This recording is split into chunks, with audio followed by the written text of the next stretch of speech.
O que acontece? Por que a gente tem tanta dificuldade de conciliar esses dois mundos? Por que isso, e eu no dia a dia lidando com isso, ainda enxergo uma dificuldade grande quando a gente senta na mesa para negociar? Eu vou pedir um exercício para vocês, não parecido com o que a monja fez, mas eu queria que a gente fizesse um exercício aqui de fechar os olhos, quem puder me acompanhar, e pensar numa pessoa que seja da sua proximidade. Pode ser um familiar, pode ser um amigo, pode ser um colega de trabalho, e essa pessoa, vocês tragam a imagem dela na sua frente, como se fosse uma foto. E vocês tentem sentar no lugar dessa pessoa e ver que dificuldades ou que facilidades ela está vivendo hoje, quais são os desafios que ela tem na vida, o que impede de ser mais feliz, o que impede de se desenvolver mais. Esse breve exercício desloca a gente da nossa posição para a posição do outro. Dificilíssimo de fazer, precisa muito ser praticado. Essa é a definição clássica de empatia. E ao fazer esse exercício não tem como não trazer o sentimento para a mesa, né? E o sentimento precisa estar conectado com as nossas decisões. Eu tenho um vídeo que eu quero compartilhar aqui, é um vídeo de 4 minutinhos, que vai trazer uma visão interessante sobre uma experiência que foi realizada. The experiment that I want to mention to you is our fairness study. And so this became a very famous study, and there's now many more, because after we did this about 10 years ago, it became very well known. And we did that originally with capuchin monkeys, and I'm going to show you the first experiment that we did. It has now been done with dogs, and with birds, and with chimpanzees. But with Sarah Brosnan, we started out with capuchin monkeys. So what we did is we put 2 capuchin monkeys side by side. Again, these animals, they live in a group, they know each other. We take them out of the group, put them in a test chamber. And there's a very simple task that they need to do. And if you give both of them cucumber for the task, the 2 monkeys side by side, they're perfectly willing to do this 25 times in a row. So cucumber, even though it's really only water in my opinion, but cucumber is perfectly fine for them. Now if you give the partner grapes, the food preferences of my capuchin monkeys correspond exactly with the prices in the supermarket. And so if you give them grapes, that's a far better food, then you create inequity between them. So that's the experiment we did. Recently we videotaped it with new monkeys who had never done the task, thinking that maybe they would have a stronger reaction, and that turned out to be right. The one on the left is the monkey who gets cucumber. The one on the right is the one who gets grapes. The one who gets cucumber, note that the first piece of cucumber is perfectly fine. The first piece she eats. Then she sees the other one getting grape, and you will see what happens. So she gives a rock to us, that's the task. And we give her a piece of cucumber and she eats it. The other one needs to give a rock to us. And that's what she does. And she gets a grape. And she eats it. The other one sees that. She gives a rock to us now, gets again cucumber.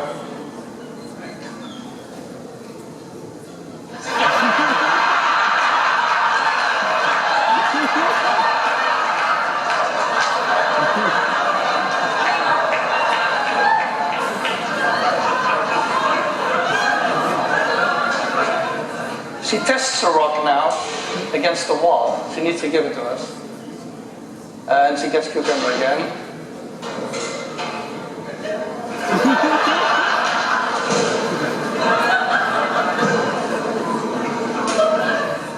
So this is basically the Wall Street protest that you see here.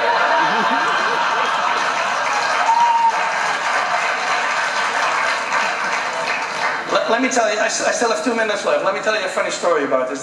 This study became very famous, and we got a lot of comments, especially anthropologists, economists, philosophers. They didn't like this at all, because they had decided in their mind, I believe, that fairness is a very complex issue and that animals cannot have it. And so one philosopher even wrote us that it was impossible that monkeys had a sense of fairness, because fairness was invented during the French Revolution. So, now, and another one wrote a whole chapter saying that he would believe it had something to do with fairness if the one who got grapes would refuse the grapes. Now the funny thing is that Sarah Brosnan, who's been doing this with chimpanzees, had a couple of combinations of chimpanzees where indeed the one who would get the grape would refuse the grape until the other guy also got a grape.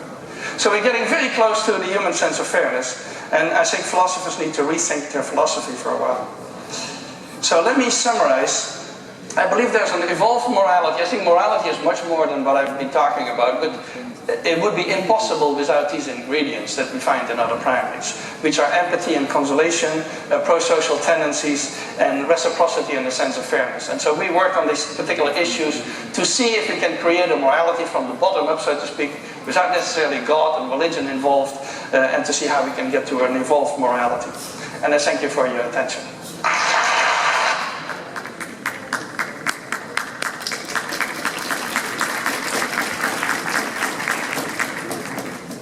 Quando eu vi esse vídeo, eu fiquei impactado e entusiasmado. Eu falei, cara, a justiça social está no nosso DNA.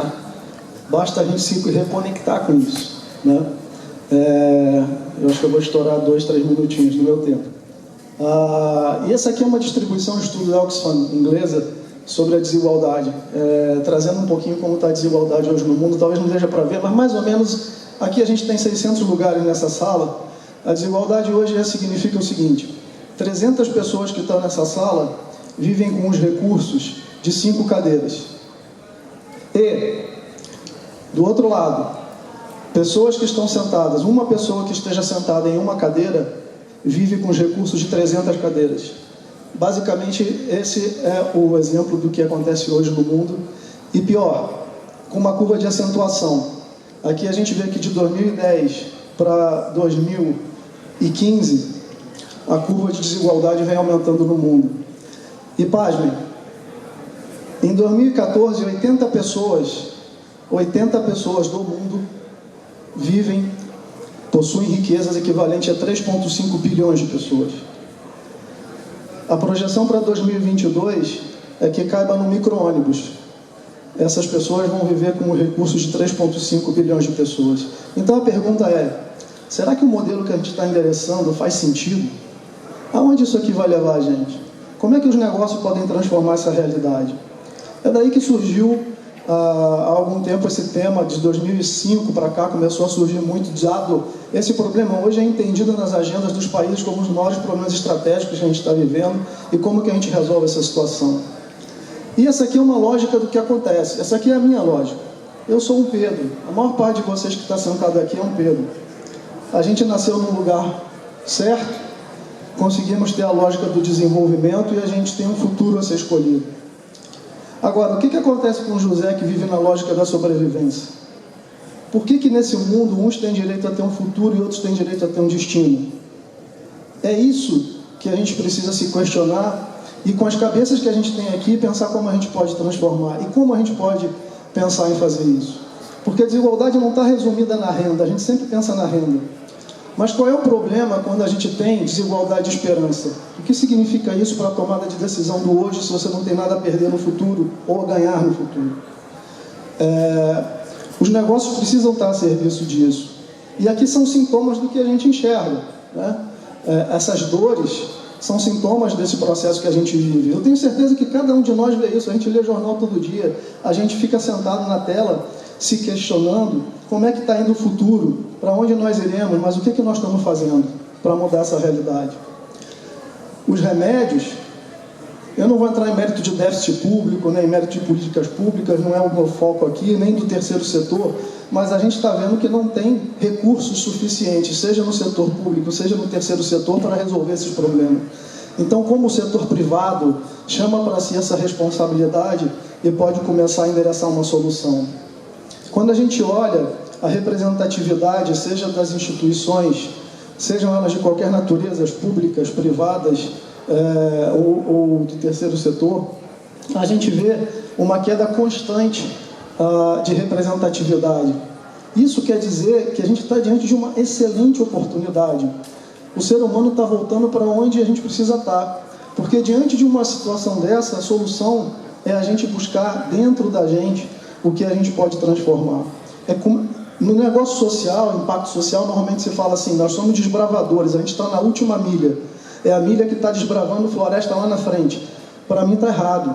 Os negócios sociais falam da primeira milha. É a milha que começa aqui dentro. Porque se a gente não transformar essa percepção, a gente não vai, como executivos, assinar novas aprovações de budget, novas alocações de recursos e novos projetos de inovação que vão permitir trazer alguma solução. E isso a gente está vendo também nas empresas, né? Essa é uma pesquisa conhecida, rodou a internet, ela tem de 2014. Dentro das grandes corporações hoje, 50% dos funcionários cumprem tabela, 20% jogam contra, ou seja, remam contra a maré, e só 30% estão engajados. A gente escuta o executivo falando assim, não, agora eu vou ficar feliz, eu vou sair do meu cargo e vou para uma ONG. Mas por que a gente não transforma a corporação desde dentro? Por que a nossa opção não é por transformar a nossa realidade desde dentro? A gente precisa transformar o que a gente fez até hoje num passivo e mudar de vida e ser realizado. Eu acho que tem um espaço para a gente inocular dentro das organizações o espírito da inovação. Uma grande corporação pode fazer um papel absurdamente estratégico nesse jogo. E ela pode correr e ter o desaforo de queimar, de repente, algumas verbas para permitir que a inovação apareça, né? E essa crise de propósito, a Monja tocou nisso, né? O Ricardo de manhã tocou nesse tema, essa oportunidade que traz para a gente de reconectar, pode ser feita no nosso dia a dia, no nosso micromundo, gente. Existem várias diretrizes apontadas, aqui a ONU apontando 17 diretrizes que são essenciais para a gente desenvolver no mundo para combater aquela desigualdade e para combater o grande desequilíbrio que existe hoje aqui no Brasil, ou seja, em qualquer lugar do planeta. A gente tem estratégias muito interessantes sendo apontadas, focadas em energia limpa e focadas em atender justamente a população mais pobre e desigual. Inverter a lógica, e hoje a gente fica disputando o mercado para necessidades que já são atendidas, né? É isso que acontece hoje. A gente fica no mercado top, muitas vezes, no mercado AB, disputando espaço nesse mar de sangue, como a gente sabe, para mercados que estão lá. O desafio, quando a gente vai para a base da pirâmide, é como é que você cria mercados para necessidades que já são existentes, latentes. Desenvolver mercados para necessidades que estão lá é o sonho de qualquer empreendedor, um oceano azul. E não é pouca coisa. Um estudo do ano passado do BID mostra que esse mercado tem um potencial de 759 bilhões de dólares. É 50% do PIB do Brasil. Isso aqui é só na América Latina. São 405 milhões de pessoas para serem atendidas. Então, enxergando isso aqui como uma oportunidade de negócio, eu vou conectar com a fala do Sérgio, do Bem Fácil, como que a gente inova dentro das nossas corporações? Porque para levar para essas pessoas habitação, saúde, educação, aqui nessa sala está sentada uma indústria que é absolutamente estratégica. Sem crédito, sem financiamento, mas com inovação, não vai ser possível fazer isso. O Brasil não é um país alavancado em dívida nas famílias. O Brasil é um país mal tomado em dívida. É dívida cara de curto prazo. Como é que a gente consegue ampliar isso de outra forma para que a gente possa acessar de uma forma mais digna e viabilizar para essas pessoas uma vida mais digna? Desobedecendo principalmente às crenças. Uma pesquisa que saiu recentemente do Data Popular, recentemente foi 2014, 100 executivos das principais empresas do Brasil foram perguntados por que eles não estavam mais na base da pirâmide. 71% respondeu porque ele encontrava resistências do seu executivo de primeiro e segundo escalão. E 91% disse que era porque os executivos não conheciam a base da pirâmide. Mas a base da pirâmide representa 75% do nosso país. E a gente precisa ir para o campo, precisa conhecer isso. Como é que a gente consegue vencer essas crises do não? Né? Eu venho de um projeto de uma grande corporação. Apanhei de tudo que foi jeito para conseguir gerar inovação em algumas coisas lá dentro. E foi possível porque tinha um time em volta que comprou a ideia e conseguiu levar adiante. Às vezes a gente acha que tem que mobilizar todo mundo. Se 5% dessa sala comprar um propósito em um projeto, isso é absolutamente transformador. A gente não precisa de muita gente, a gente precisa de pouca gente muito focada e muito bem qualificada, né? E para sair desses círculos que a gente está, de repetição, a gente precisa fazer uma transição, que é o que a gente está vivendo hoje no mundo. Essa geração milênio traz muito isso, né? A gente está indo para um mundo muito mais interdependente muito mais distribuído, saindo do modelo centralizado, do modelo descentralizado, indo para o distribuído, onde cada um tem uma voz e cada um pode fazer a diferença. A gente já faz isso nas redes sociais. A gente conseguiu... quantos movimentos foram bem-sucedidos através das redes sociais por conta de um propósito compartilhado? Como é que a gente pode também fazer essa migração para a direita, saindo de um propósito apenas para tornar isso prática compartilhada? Como é que a gente pode fazer com que nós como empreendedores, sejamos mais bem-sucedidos nisso? E aqui um conceito absolutamente estratégico para isso acontecer, são os nós de rede, né? Os nós de rede são aqueles influenciadores, os formadores de opinião, os protagonistas, os que chamam para si a mudança, vão para o campo e criam cases. E esses cases são exemplos para a gente poder seguir adiante, para a gente desbravar um novo terreno. Como seria isso? Viver por um novo propósito. Como seria isso, em vez de ir para o terceiro setor, para a filantropia, a gente ficar dentro do setor privado com um propósito conectando razão e coração?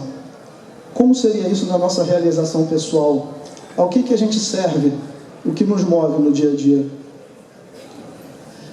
Esse é o setor chamado 2,5. É o setor hoje chamado de negócio de impacto social, que procura resolver problemas críticos com soluções de mercado, que busca impacto com retorno financeiro. É o equilíbrio, é o meio. E para isso significa que a gente precisa passar por uma profunda reflexão de ressignificar o que é sucesso. Se o sucesso é a maximização de lucro no trimestre, definitivamente não vai ser esse o caminho. A perpetuidade da empresa precisa de uma visão de mais longo prazo. E a gente precisa sair desse círculo vicioso de maximização do trimestre. Para uns, isso que eu estou falando parece uma heresia, mas não existe solução se a gente não mudar esse paradigma. E a gente tem recursos de sobra para isso.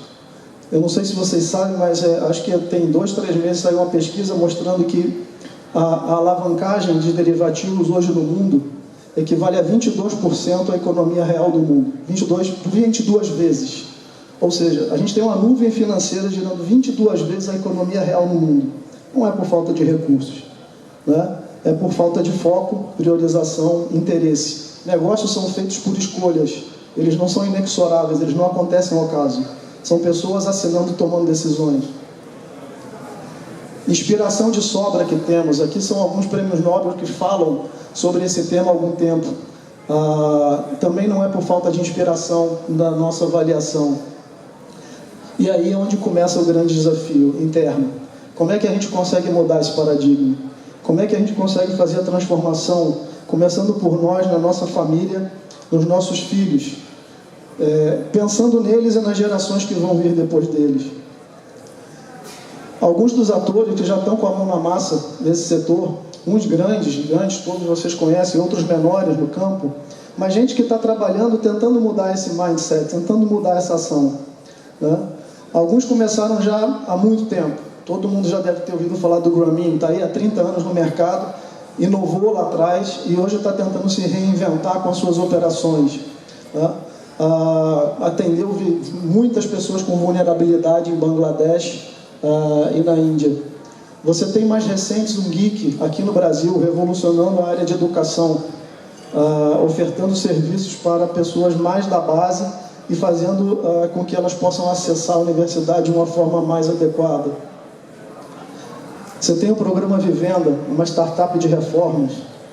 Para quem vê a diferença dessas fotos, não imagina o que isso pode significar do ponto de vista de autoestima. Isso muda a dinâmica de uma família. É um negócio que está no campo ganhando dinheiro e transformando a vida de pessoas dentro de comunidades carentes, né? Doutor Consulta, que está aqui em São Paulo, uma startup. Doutor Consulta simplesmente consegue hoje atender a um cliente em 24 horas, o mesmo que leva 3 meses para ser atendido na fila do SUS. Que impacto isso pode ter na vida de uma pessoa? Já são, hoje, 25 mil clientes atendidos por mês em 12 unidades. Até o final do ano serão 30. São empreendedores capitalizados que captaram investimento para esse setor. A Força Tarefa de Finanças Sociais aqui no Brasil, finalizo em 3, tá bom? A Força Tarefa de Finanças Sociais aqui no Brasil prevê que até 2020 nós teremos 50 bilhões de reais direcionados para o setor de impacto social aqui no Brasil. Vale a pena vocês entrarem nesse site, Força Tarefa de Finanças Sociais. E a lógica muda porque ela passa a ser necessariamente construída de baixo para cima. Ela é cocriada, ela não pode vir goela abaixo. Isso significa que você tem que aprender a trabalhar em rede, inovar, compartilhar valor, valorizar o ecossistema. E ao longo dos últimos 10 anos, esse é o último slide, o meu aprendizado está resumido nesses 11 passos, né? Se a gente não formar uma liderança, se a gente não for para o campo, lidar com os fatos, sair do escritório, onde a gente imagina demais, a gente acredita que, e quando vai para a realidade tudo muda. Se você não for desapegado e humilde para saber que vai errar, vai ter que prototipar e vai ter que refazer. A inovação, combater a inovação é essencial, favorecer a inovação é essencial. As grandes corporações às vezes têm anticorpos contra a inovação, a gente precisa inocular isso dentro delas. Ter um olhar de ecossistema, ter um olhar de rede, não sozinho, empoderar, estar absolutamente alinhado com o nosso core business, ter a temperança para equilibrar o curto e o longo prazo. O 10 é essencial, não deixar que a vaidade destrua as boas iniciativas, nem a nossa, nem a do nosso time, e ser capaz de sobreviver num ambiente de desafios extremos, ter resiliência e confiar no propósito. É isso que está acontecendo hoje no campo de negócios de impacto, e vocês todos aqui têm um papel muito estratégico e fundamental para levar essa transformação adiante. O último convite está relacionado a isso, né? De quais sonhos está grávido o seu futuro? Se a gente não estiver grávido de um sonho, não tem amanhã. Cada um de nós aqui pode fazer essa transformação no nosso dia a dia. Basta tomar uma atitude e escolher qual é o propósito pelo qual a gente está aqui. Obrigado, pessoal.